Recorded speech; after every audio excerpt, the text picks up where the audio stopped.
ನಾನು ಆರಂಭದಲ್ಲಿ ಹೇಳ್ತಾ ಇದ್ದೆ ಅವರು ಹೋರಾಟ ಮಾಡೋ ರೀತಿ ಆಗಿರ್ಬೋದು. ಅದು ಒಂದಿಷ್ಟು ಜನ ನೀವೆಲ್ಲರೂ ಹೇಳ್ತಾ ಇರ್ತೀರಿ ಅವ್ರ ಮನೆ ಹೇಗಿದೆ, ಎಷ್ಟು ಕೋಟಿಗೆ ಬಾಳ್ಬೋದು ಅವರು ಅಂತ. ಒಂದು ಲೆಕ್ಕಕ್ಕದ 5,000 ಕೋಟಿ ಅಂತ ನೀವು ಅಂದ್ಕೊಂಡ್ರು ಅದು ಇರಲಿ ಒಂದು ಕಡೆ. ಅವರ ಮನೆ ಜೊತೆಗೆ ಅವರ ಸಂಸಾರ ಜೊತೆಗೆ ಅವರ ಫ್ಯಾಮಿಲಿ ಸೆಟ್ ಜೊತೆಗೆ ಅವ್ರ ಮಾತುಗಳು ಒಂದಿಗೆ ನಾನು ಶುರು ಮಾಡ್ಬಿಡ್ತೀನಿ. ಸರ್ ಹೇಳಿ, ಇದೇ ನಿಮ್ಮ ಮನೆ, ನೀವೇ ಇಂಟ್ರಡಕ್ಷನ್ ಮಾಡ್ತಾ ಹೋದ್ರೆ ಖುಷಿ ಇರುತ್ತೆ. ಇಲ್ಲ, ನಮ್ಮ ತಾತ ಅವ್ರು ಸಂಪಾದನೆ ಮಾಡಿದ್ದು, ತಂದೆಯವ್ರು ಉಳಿಸ್ಕೊಂಬಂದ್ರು. ನಾವು ಇದರಲ್ಲೇ ಒಂದು ಚಿಕ್ಕದೊಂದು ಮನೆ ಕಟ್ಟಿದ್ದೀವಿ. 100/40 ಇದೆ ಸರ್, 100ಕ್ಕೆ 40. ಸ್ವಲ್ಪ ಆಗಿನ ಕಾಲದಲ್ಲಿ ನಮ್ಮವರು ಜಮೀನ್ದಾರ್ಸು ತಾತ ಅವರು. ಆಮೇಲೆ ಆಗಿನ ಕಾಲದಲ್ಲಿ ಕರಡಿ ಮೇಲೆ ಪಂದ್ಯಾವಳಿ ಆಡಿ ಮೈಸೂರಿನಲ್ಲಿ ಗೋಲ್ಡ್ ಮೆಡಲಿಸ್ಟ್ ನಮ್ಮ ತಾತ. ಕುಸ್ತಿಪಟ್ಟು 7 ಫೀಟ್ ಇದ್ರು, ದೊಡ್ಡ ಕುಸ್ತಿಪಟ್ಟು. ಊರಲ್ಲಿ ಬೆಂಗಳೂರು ನಾರ್ತ್ಗೆ ದೊಡ್ಡಬಾರಪ್ಪ ಅಂತಂದರೆ ದೊಡ್ಡ ಒಂದು ವ್ಯಕ್ತಿತ್ವ ಅವರು. ಅವ್ರನ್ನ ನೋಡಿದ್ರೆ ತುಂಬ ಗೌರವ ಕೊಡೋರು. ಪರ್ಸ್ನಾಲಿಟಿನೂ ಅದೇ ಥರದ ಒಳ್ಳೆ WWF ಅಲ್ಲಿ ಬರಲ್ವಾ, ಹೆಚ್ಚು ಕಮ್ಮಿ ಆ ಪರ್ಸ್ನಾಲಿಟಿ ನಮ್ಮ ತಾತ. ಅದು ಮೋಸ್ಟ್ಲಿ ಅದರಲ್ಲಿ ಒಂದು 50% ನಾನು ಇರ್ಬೋದು ಅಂತ ಅನ್ಸುತ್ತೆ. ಹಾಂ ಸರ್. ಇದು ಫೋಕಸ್ ಮಾಡ್ತಾ ಜಗದೀಶ್ ಅವ್ರ ತಾಯಿ ತಿರ್ಕೊಂಬಿಟ್ರು ಅವರು 2011 ಇದು ಮಗ ನನ್ನ ಮಗ. ಅಲ್ಲ, ಎಷ್ಟು ಜನ ಹೇಳ್ತಾರೆ ನಾನು ಲಾ ಡಿಗ್ರಿ ಮಾಡಿಲ್ಲ ಅಂತ. ಯಾಕಂದ್ರೆ ಅಲ್ಲ, ಅನ್ಕೊಂಡ್ರೆ ಏನು ಸಮಸ್ಯೆ ಏನಿಲ್ಲ. ಅದಕ್ಕೆ 4 ಜನ ಅಂತಾರಲ್ಲ ಅಂದ್ಬಿಟ್ಟು ಸತ್ಯನೇ ಇರ್ತದೆ, ಯಾರು ಬೇಕಾದ್ರೆ ಕೇಳ್ಕೊಬೋದು, ಅದೇನು ಸಮಸ್ಯೆ ಇಲ್ಲ. ಅವ್ರಿಗೇನಂತಂದರೆ ಯಾರೋ ದೊಡ್ಡ ವ್ಯಕ್ತಿ 3ನೇ ಕ್ಲಾಸ್ ಓದಿರೋನು ಏನೋ ಮಾಸ್ಟರ್ ಡಿಗ್ರಿ ನೋಡ್ಸ್ಬಿಟ್ಟಾಗ ನಮ್ಮ ದೇಶದಲ್ಲಿ ಎಲ್ಲರೂ ಹತ್ರ ಒಳ್ಳೆ ಡಿಗ್ರಿ ಅನ್ಕೊಂಬಿಟ್ರೆ ನಾವೆಲ್ಲ ಓದಿಲ್ಲ ಅಂದರೆ ನಾಲೆಜ್ ಬರಲ್ಲ. Forget about education. ಈ ನಾಲೆಜು ಇದೆರಿ ಯಾರಿಗೆ ಬರ್ತದೆ ಹೇಳಿ? ಫರ್ಗೆಟ್ ಅಬೌಟ್ ಎಜುಕೇಷನ್ ಮಾಡೇ ಇಲ್ಲ ಅಂತ ಅನ್ಕೊಂಬಿಡೋಣ. ಬೇರೆ ವಿಚಾರ. ಯಾರಿಗಾದರೂ ಒಬ್ಬ PC ಮಾತಾಡ್ಸೋಕ್ಕೆ ಯೋಗ್ಯತೆ ಇದೆಯಾ? ಒಬ್ಬ PC ಏನಯ್ಯ ಅಂತ ಮಾತಾಡಿಸ್ಲಿ. ನಾನು ಕಮಿಷನರ್ ಮಾತಾಡ್ತೀನಿ, ಕಮಿಷನರ್ಗಳನ್ನು ಹೆಸರಿಟ್ಟು ಮಾತಾಡ್ತೀನಿ. ಬಿಕಾಸ್ ನನಗೆ ಗೊತ್ತಿದೆ ಏನು ಅಂತ. I respect them also. ಕೆಲವೊಂದು ಟೈಮ್ ಅವ್ರು ತಪ್ಪು ಮಾಡಿದಾಗ ಹೊರಟಾಗಿ ಮಾತಾಡ್ತೀವಿ, ಅದು ಅವ್ರಿಗೆ ಗೊತ್ತು, ನಮಗೆ ಗೊತ್ತು. ಅಷ್ಟು ಬಿಟ್ಟರೆ ಬಟ್ ಈ ವಕೀಲ ವೃತ್ತಿಯನ್ನು ಯಾವತ್ತೂ ಕೂಡ ಮಿಸ್ಯೂಸ್ ಮಾಡ್ಕೊಂಡಿಲ್ಲ ನೀವು? ನಾನು ಯಾವ ಜೀವನವನ್ನೇ ಮಿಸ್ಯೂಸ್ ಮಾಡ್ಕೊಂಡಿಲ್ಲ ಸರ್. ಜೀವನವನ್ನೇ ಕೊಟ್ಟಿದ್ದೀವಿ. ಒದೆ ತಿಂದೀವಿ. ನನ್ನ ಮಗ ಒದೆ ತಿಂದ, ನಾನು ಒದೆ ತಿಂದೆ. ಅವರು ವೃತ್ತಿನ ಕರ್ನಾಟಕ ಬಾರ್ ಕೌನ್ಸಿಲ್ ಸ್ಟಾಪ್ ಮಾಡ್ತು. ನಾನು ಚಾಲೆಂಜ್ ಕೂಡ ಮಾಡಿಲ್ಲ. ನಾನು CM ಆಗಬೇಕು ಅಂತ ಈ ಕಡೆ ಬಂದೆ.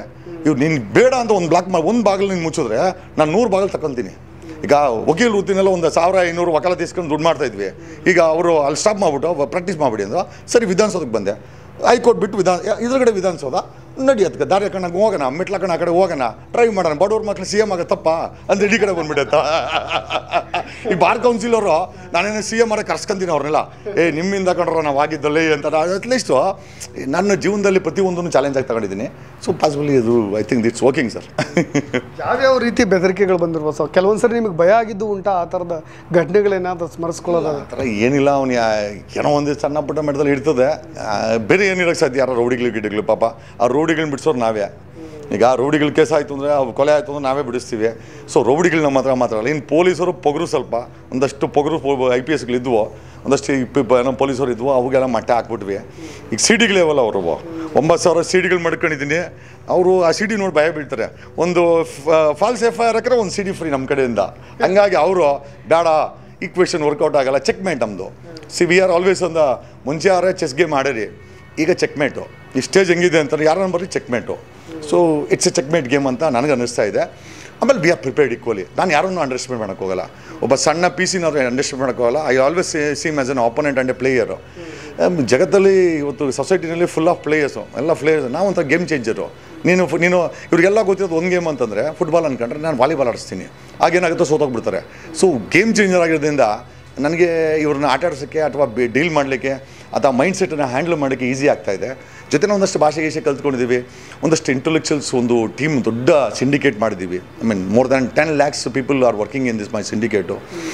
10 ಲಕ್ಷ ಸಿಂಡಿಕೇಟ್ ಅಂದರೆ ಮೋಸ್ಟ್ ಪ್ರಾಬಬ್ಲಿ ದೇಶದ ಪ್ರಧಾನಿ ಕೂಡ ಅಷ್ಟು ದೊಡ್ಡ ಸಿಂಡಿಕೇಟ್ ಇರಲ್ಲ, ಅಷ್ಟು ದೊಡ್ಡ ನೆಟ್ವರ್ಕ್ ಇರಲ್ಲ. ಅದಕ್ಕಿಂತ ದೊಡ್ಡ ನೆಟ್ವರ್ಕ್ ನಾನು ಹ್ಯಾಂಡಲ್ ಮಾಡ್ತಾಯಿದ್ದೀನಿ. I represent them, but they are a part of our strength. ಕಾರಣ ಏನಕ್ಕೆ ಅಂತಂದರೆ ನಮ್ಗೆ ಗೊತ್ತಿತ್ತು ಒಂದಲ್ಲ ಒಂದು ದಿವಸ ಒಂದು ಸ್ಯಾಚುರೇಟ್ ಪಾಯಿಂಟಿಗೆ ಪೋಸ್ಟ್ ಸ್ವತಂತ್ರ ದಿನಗಳು ಕೊನೆಯಾಗುತ್ತೆ. ಆ ಟೈಮಲ್ಲಿ ನಮ್ಮವರೇ ಬ್ರಿಟಿಷ್ ಆಗಿಬಿಡ್ತಾರೆ. ಆ ಟೈಮಲ್ಲಿ ಒಂದು ಕ್ರಾಂತಿ ಬೇಕಾಗಿದೆ ಅಂತ ನಮ್ಗೆ ಗೊತ್ತಿತ್ತು. ಸೊ ಕಳೆದ 20-25 ವರ್ಷದಿಂದ ಈ ಒಂದು ಸೆಟಪ್ಪನ್ನು ಮಾಡ್ಕೊಂಬಂದಿದ್ದೀವಿ. ಸೊ ಇವತ್ತು ಬೆಳಗ್ಗೆ ಬಂದಿದೆ ಇದು ಕರ್ನಾಟಕ ವಿಕಿಲೀಕ್ಸ್ ಅಂತ ಒಂದು ಹೆಸರಲ್ಲಿ ಅದನ್ನು ತೊಗೊಂಬಂದಿದ್ದೀವಿ ಹೊರಗಡೆ. ನೋಡೋಣ ಮುಂದೆ ಏನಾಗುತ್ತೆ ಅಂತ. ಇದು ಅವ್ರ ಸ್ವೀಟ್ ಫ್ಯಾಮಿಲಿ. ನಿಮಗೆ ಲಾಯರ್ ಜಗದೀಶ್ ಅವರ ವೈಫ್ ಹೆಸರೇನು ಸರ್ ಅವ್ರದ್ದು? ಸೌಮ್ಯ ಅಂತ ಸರ್. ಅವರೇ ಸಪೋರ್ಟ್ ಇದ್ದಾರೆ. She's also advocate. ಅವರು ಕೂಡ ಅಡ್ವೊಕೇಟು. ಮಗನೂ ಅಡ್ವೊಕೇಟ್ ಓದ್ತಾ ಇದ್ದಾನೆ. ಅದೇ ಹೇಳಿದ್ರಲ್ಲ, ನಾವು ಹೋಗ್ತಿರೋ ದೋಣಿನಲ್ಲಿ ನಮ್ಮ ಫ್ಯಾಮಿಲಿ ಟ್ರಾವೆಲ್ ಮಾಡ್ತಾಯಿದ್ದೆ. Forget about my family. ಒಂದೊತ್ತಕ್ಕೆ ಊಟ ಇಲ್ದೂ ಕೂಡ ನನ್ನನ್ನು ಜೈ ವಕೀಲ್ ಸಾಬ್ ಅಂತಾನೆ. ಕಾರಣ ಯಾಕೆ ಅಂತಂದ್ರೆ ನನಗೆ ಗೊತ್ತು ಊಟ ಇಲ್ಲೊಂದು ಪರವಾಗಿಲ್ಲ, ನಮ್ಮ ವಕೀಲ್ ಸಾಬ್ರಿಗೆ ಸಮಾಜನ ಏನೋ ಮಾಡ್ತಾನೆ ಅನ್ನೋದನ್ನು ಅವ್ರು ಅನ್ಕೊಂಬಿಟ್ಟಿದ್ದಾರೆ. ಅದು ಮೋಸ್ಟ್ಲಿ ವಿತ್ ಎಕ್ಸಾಂಪಲ್ಸ್ ಕೊಡ್ತಾ ಇದ್ದೀನಿ.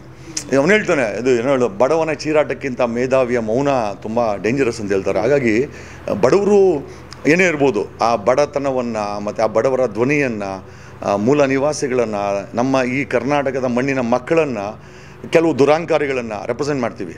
ಈಗ ನಾವು ದುರಾಂಕಾರಿ ಅವನು ನಾಯ್ಡು, ನಿಜವಾಗ್ಲೂ ಅವನ ನಾಯ್ಡು ಅಂತ ಕರಿಬಾರ್ದು, ಯಾಕಂದರೆ ಒಬ್ಬ ಜನಾಂಗನ ಟಾರ್ಗೆಟ್ ಮಾಡ್ದಂಗೆ ಆಗುತ್ತೆ. ಬಟ್ ಅವ್ನು ಮಾಡಿದ ಕೆಲಸ ಇದೆಯಲ್ಲ, ಅವನು ಒಕ್ಕಲಿಗ ಮತ್ತು ಶೆಡ್ಯೂಲ್ಡ್ ಟ್ರೈಬ್ಸ್ ಅಂದಾಗ ಮೂಲ ನಿವಾಸಿಗಳು ಪಾಪ ಇವತ್ತು ಕೂಡ ಎಷ್ಟೋ ಜನ ನಮ್ಮ ಒಕ್ಕಲಿಗರನ್ನ ಬಿಡಿ ಚೆನ್ನಾಗಿದ್ದಾರೆ.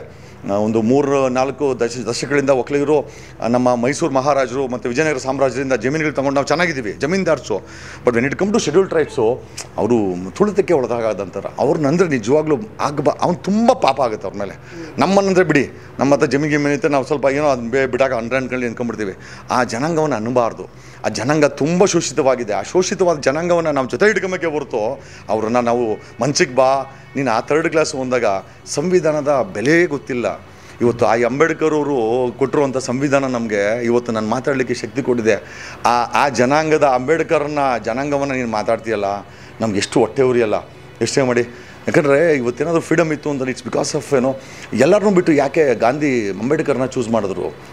ಡಿಸ್ಪ್ಯೂಟ್ಸ್ ಇದೆ, ಅವ್ರು ಸಣ್ಣ ಪುಟ್ಟ ಗಾಂಧಿ ಮತ್ತೆ ಅವ್ರ ಬಗ್ಗೆ ಡಿಸ್ಪ್ಯೂಟ್. ಅದು ಬಿಟ್ಟಾಗನ in common always Gandhi admired that he should write the constitution. ಯಾಕಂದರೆ ಆ ವ್ಯಕ್ತಿಗೆ ತಾಕತ್ತಿತ್ತು. ಇವತ್ತೇನಿಲ್ಲ, ಅಂಬೇಡ್ಕರ್ ಫೋಟೋ ಹಾಕ್ಕೊಂಡು ಬೆಳೆ ಬಟ್ಟೆ ಹಾಕ್ಕೊಂಡು ಬೇರೆ ಬೇರೆ ಕೆಲಸಗಳು ಮಾಡ್ತಾರೆ. ಅದೇ ಜನಾಂಗದವರು, ಅವ್ರು ಬೇರೆ. ಬಟ್ ಶೋಷಿತ ವರ್ಗಗಳೇ ಬೇರೆ. ಇನ್ನೂ ರಾಜಕೀಯವಾಗಿ ಹೇಳಬೇಕು ಅಂತಂದರೆ ಹಳ್ಳಿಯಿಂದ ಡೆಲ್ಲಿಗೆ ಹೋದರು ಅದೇ ಜನಾಂಗದವರು.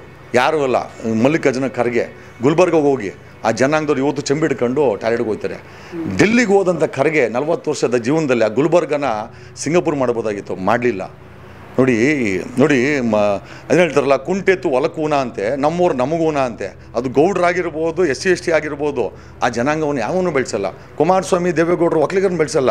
ಈ ನೋಡಿ ಮಲ್ಲಿಕಾರ್ಜುನ ಖರ್ಗೆ ಇವತ್ತು ನೀವು ಗುಲ್ಬರ್ಗ ಹೋಗಿ, ಬೈ ಎಕ್ಸ್ಟೆಂಡ್ ಗುಲ್ಬರ್ಗ ಹೋಗಿ, ಅಲ್ಲಿ ಶಾಲೆಗಳಲ್ಲಿ ಬಿದ್ದೋಗೋ ಏನು ವಾಲ್ಸು.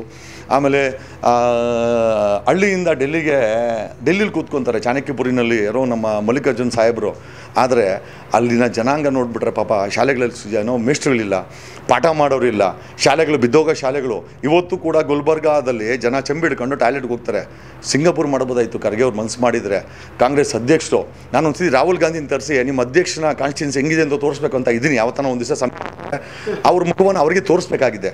ಯಾಕೆಂತಂದರೆ ದೊಡ್ಡವರು ಅಂತ ಎಲ್ಲ ಸುಮ್ಮನೆ ಆಗಿಬಿಡ್ತಾರೆ. ಆಮೇಲೆ ದೊಡ್ಡವರು ಶೆಡ್ಯೂಲ್ಡ್ ಟ್ರೈಬ್ಸರು, ಯಾವ ಜನಾಂಗರ ನೀನು ನ್ಯಾಯ ಕೂಡ ಜನಾಂಗ, ಅದಕ್ಕೆ ನೀನು ಕೆಟ್ಟಿಲ್ಲ ಅಂದರೆ ಅದನ್ನು ಕೇಳ್ತೀವಿ ನಾವು. This is what I feel. ನನಗೇನು ದೊಡ್ಡವರೇನಲ್ಲ. ನನಗೆ ದೊಡ್ಡವ್ರದ್ದು ಯಾರೋ ಅಂತಂದರೆ ತಮ್ಮ ತನವನ್ನು ಸಮಾಜಕ್ಕೋಸ್ಕರ ಕೊಡೋರೇ ದೊಡ್ಡವರು. ಈಗ ಗಾಂಧಿ ಮಾಡಿದ್ದಾರೆ, ಐ ಲವ್ ಗಾಂಧಿ. ಅಂಬೇಡ್ಕರ್ ಮಾಡಿದ್ದಾರೆ, ಐ ಲವ್ ಅಂಬೇಡ್ಕರ್ ಜೀವನ. ನಮ್ಮ ಪಟೇಲರು ಮಾಡಿದ್ದಾರೆ. ಪಟೇಲರನ್ನ ವಾದ ಮಾಡ್ಬೇಕಾದ್ರೆ ಅದು ಹೆಂಡ್ತಿ ತಿರ್ಕೊಂಡಾಗ ಅವರು ವಾದ ಬಿಟ್ಟು ಹೋಗಲ್ಲ, ಹೆಂಡ್ತಿನ ಸೊತಗೊಳ್ಳಿ ಬಿಡು ಅಂತೇಳಿ ವಾದ ಮಾಡಿ ಅವ್ರನ್ನ ಬಿಡಿಸ್ತಾರೆ. ಸೊ ಇಂಥ ಜನಗಳು ನಮಗೆ ಐಕಾನ್ಸು. ಹಾಗಾಗಿ ಇವತ್ತು ರಾಜಕಾರಣಿಗಳು ಕಿತ್ಕೊಂಡು ತಿನ್ನೋರು, ನಿಮ್ಮ ರಕ್ತವನ್ನು ನಮ್ಮ ರಕ್ತವನ್ನು ಈರಿ ಜಿಗಣೆಗಳ ಥರ ಇರೋರು, ಆವತ್ತಿನ ರಕ್ತ ಕೊಟ್ಟವರು, ಜೀವ ಕೊಟ್ಟವರು, ಸಂಸಾರವನ್ನು ಕೊಟ್ಟವರು, ತಮ್ಮ ತನವನ್ನು ಕೊಟ್ಟವರು. ಉಧಮ್ ಸಿಂಗ್ ಇಲ್ಲಿಂದ ಇವನನ್ನು ಜಲಿಯನ್ವಾಲಾ ಭಾಗದಲ್ಲಿ 4,000 ಜನ ಸಾಯಿಸ್ತಾರೆ. ಉಧಮ್ ಸಿಂಗ್ 20 ವರ್ಷ ಕಾದು ಲಂಡನ್ಗೆ ಹೋಗಿ ಜನರಲ್ ಡೈರ್ಗೆ ಗುಂಡಾಗ್ತಾನೆ. ಆ ಥರ ಆಕಾಂಕ್ಷೆ ಇರುವಂಥ ಬ್ಲಡ್ಗಳು ನಮ್ಮವು. ಬ್ರಿಟಿಷರು ಒಂದು ಮಟ್ಟದಲ್ಲಿ ಭಯ ಬಿದ್ದೋಗ್ಬಿಡ್ತಾರೆ. ಡೈರ್ನ ಹೋಗಿ ಅಲ್ಲೇ ಗುಂಡಾಗ್ತಾನೆ, ಟಕ ಟಕ ಟಕ ಟಕ ಅಂತ. ಇಲ್ಲಿ ಹೋಗಿದ ತಕ್ಷಣ ಅಲ್ಲೇ ಓಡಾಗಲ್ಲ, ಅಲ್ಲೇ ನಿಂತ್ಕೊಂತಾನೆ. ನೆನ್ನೆ ಮುನಿ ಓಡಾಗೋನೆ 7 ಗಣಕ್ಕೆ ರೌಡಿ ಅಂತಾನೆ, ಅಥವಾ ಏನೋ ಡಾನು ಫೋನಲ್ಲಿ. ಆದರೆ ನೆನ್ನೆ ಪಲಾಯನ ಮಾಡ್ತಾ ಇದ್ದಾನೆ, ಎಳ್ಕೊಂಬಂದವ್ರು ಅಲ್ಲೆಲ್ಲೋ ಕೋಲಾರದ ಹತ್ರ ಎಲ್ಲ ಇಡೀ ಇಳ್ಕೊಂಬಂದವ್ರೆ. ಇಂಥ ಅಲ್ವಾ ಆಂಧ್ರ ಬಡಲ್ಲಿ ಇವ್ನು ಎತ್ತಾಕೊಂಬಂದವ್ರೆ. ಈ ಇಲಿ ಯಾಕೆ ಹುಲಿ ಥರ ಆಡ್ತದೆ, ಮುಖವಾಡ ಯಾಕೆ ಹುಲಿ ಥರ ಅಂದರೆ, ನೆನ್ನೆ ನಮ್ಮ ಪೊಲೀಸವ್ರನ್ನ ಯಾವಾಗ ಕ್ರಿಟಿಸೈಸ್ ಮಾಡ್ತೀನಿ, ನಾವೊಂದು ಸಲಾಮ್ ಹಾಕಬೇಕು ಕರ್ನಾಟಕ ಪೊಲೀಸ್. ಇವ್ನು ಎತ್ತಾಕೊಂಬಂದವ್ರಲ್ಲ, ನಿಜವಾಗ್ಲೂ ಕರ್ನಾಟಕ ಪೊಲೀಸ್ ನೀವೇನೇ ಮಾಡಿದ್ರು, ನೆನ್ನೆ ಅವ್ನು ಎತ್ತಾಕೊಂಬರು, ನಾಯ್ಡು ಎತ್ತಾಕೊಂಬಂದ್ರಲ್ಲ, ನಿಜವಾಗ್ಲೂ ನಿಮ್ಗೊಂದು ಸಲಾಮ್. ರಾಹುಲ್ ಗಾಂಧಿ ಅಡ್ಮಿನಿಸ್ಟ್ರೇಷನ್ ಬಗ್ಗೆ ಏನಾದ್ರು ಅಪ್ರಿಸಿಯೇಷನ್ ಇದೆಯಾ? ಇಷ್ಟೆಲ್ಲ ಜನರ ಸೂಪರ್. ಬಂದಿದ್ದು ಸಿಲ್ವರ್ ಸ್ಪೂನಿಂದ, ಬಟ್ ಓಡಾಡ್ತಿರೋದು ಮುಳ್ಳಿನ ಮೇಲೆ. ಅವನು ಸಿಲ್ವರ್ ಸ್ಪೂನ್ ಇಟ್ಕೊಂಡು ಬಂದ, ಇವತ್ತು ಓಡಾಡ್ತಿರೋದೆಲ್ಲ ಮುಳ್ಳಿನ ಮೇಲೇ. ಒಳ್ಳೆ ಹುಡುಗ, ಒಳ್ಳೆ ಮನುಷ್ಯತ್ವ ಇದೆ. ಕ್ರಿಟಿಸಮ್ನ ಸಾಕಷ್ಟು ಅವರು ಫೇಸ್ ಮಾಡಿದ್ದಾನೆ. ಇವತ್ತು ಒಂದು ಶೇಪಿಗೆ ಬರ್ತಾ ಇದ್ದಾನೆ. ಯಾಕಂದರೆ 3 ಜನ ಪ್ರಧಾನಮಂತ್ರಿಗಳು ಅವ್ರ ಮನೆಯಲ್ಲಿ ಸಿಲ್ವರ್ ಸ್ಪೂನ್ ಅಲ್ಲ, ಚಿನ್ನ ಸ್ಪೂನಲ್ಲೇ ಬಂದವನೇ. ಬಟ್ ಈಗ ಮುಳ್ಳಿನ ಮೇಲೆ ನಡೀತಾವನೆ.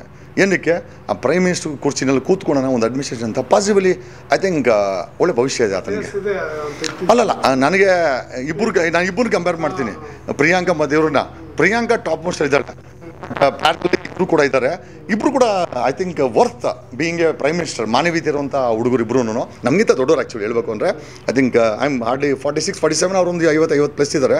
ಬಟ್ ಡೆಫಿನೆಟ್ಲಿ ಒಂದು ವಿಷನ್ ಇದೆ. ಸಂತೋಷ್ ಲಾಡ್ ಮಾತಾಡ್ಬೇಕಾದ್ರೆ ಹಂಗೆ ಅಂತ ಇದ್ರು, ನೀವು ಮೋದಿದು ಎಲ್ಲ ವೀಡಿಯೋಸ್ಗಳನ್ನ ಎಡಿಟ್ ಮಾಡಿ ಹಾಕ್ತೀರಾ, ರಾಹುಲ್ ಗಾಂಧಿದು ಈ ಥರ ಫನ್ನಿ ಎಡಿಟ್ ಮಾಡಿ ನೀವು ಟ್ರೋಲ್ ಮಾಡೋದ್ರ ಬದಲು ಕಂಪ್ಲೀಟ್ ಅವ್ರ ನಾಲೆಡ್ಜು ಅವ್ರನ್ನೆಲ್ಲದನ್ನು ಪ್ರಸಾರ ಮಾಡಿ ನೋಡಿ, ಯಾಕೆ ಅವರು PM ಆಗ್ತಾರೆ. ಡೆಫಿನೆಟಾಗಿ ಯಾಕೆ ಆಗಬಾರ್ದು ಹಾಗೆಲ್ಲ.